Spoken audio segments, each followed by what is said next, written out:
একেবারে গভীর চিন্তাত মুগ্ধ এই নিক্ষিমিক নারদে বাবুজন তার কিবা সংকেত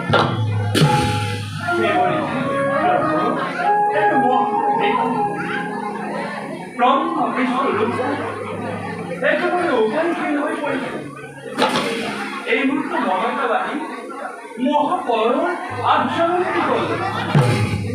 মহাপলয় সাগর পানি গোটাই পৃথিবী ডুবাই কোনো করতে পারছি না, মাত্র দৈত্য অগ্রগুলি ভয়ঙ্কর ভয়ঙ্কর। এইবিলাক সংসাৰ কৰিবলৈ ৰুদ্ৰটো কিমান সময়ৰ প্ৰয়োজন?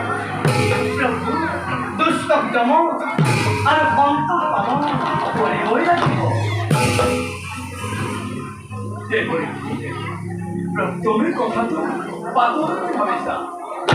ভাবি চোৱাচোন, ধ্বংস হৈ যোৱা সৃষ্টি পুনৰ জন্ম দিয়াটো জানো ইমান সহজ?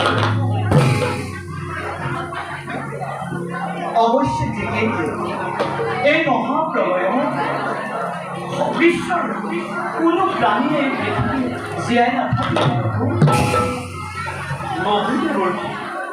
মহাকালে কৰিব জন্ম দিব ৰজা সত্যৱতী এই মহাপ্ৰলয়ৰ মাজতো জীয়াই থাকিব।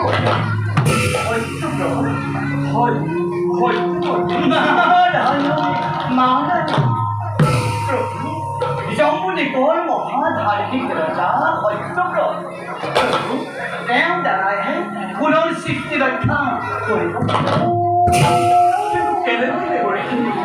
প্ৰভু মহাপ্ৰলয়ৰ সময়ত এই পৃথিৱীত যিমানবিলাক বেদ বেদাংগ আছে সেই সকলোবিলাক সংগ্ৰহ কৰি ৰাখিব।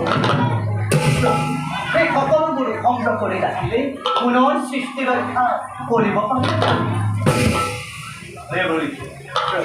আমি তাৰে পৰিকল্পনা কৰি আহিছোঁ, সময়তে ব্যৱহাৰ কৰিব লাগিব। বাৰু দেৱৰ এনেদৰে তুমি মাতৃ সময়ে বুদ্ধি ভৰসা দিবলৈ নাপাহৰিবা।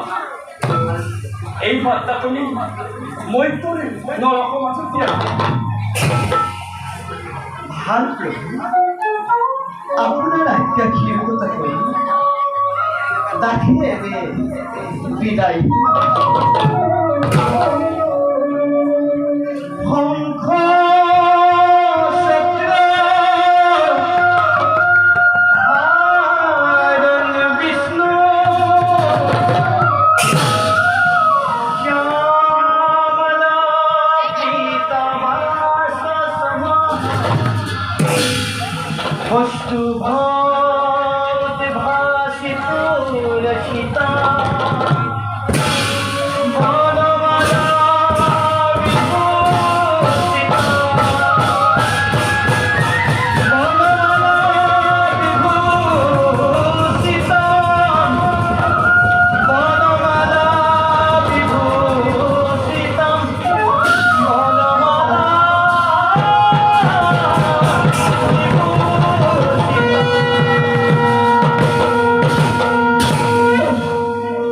জয় জয় জয়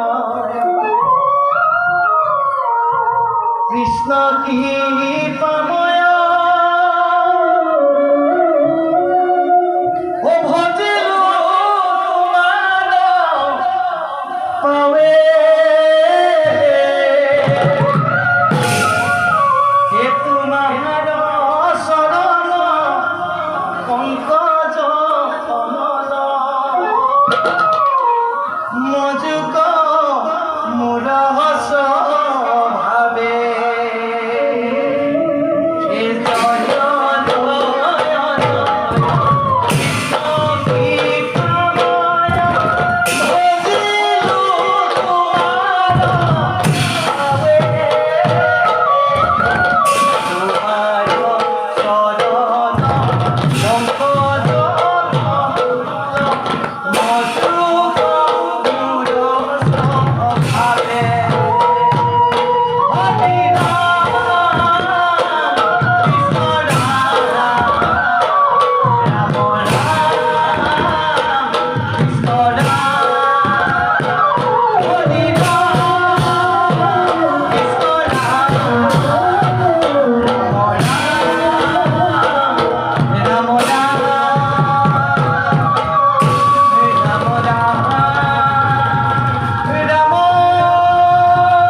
বুজিছো ভালদৰে আমাৰ অৱতাৰ ফল পৰি চলে যাওঁ যাওঁ নিজ কৰ্তব্যতে সমগ্ৰ কৰ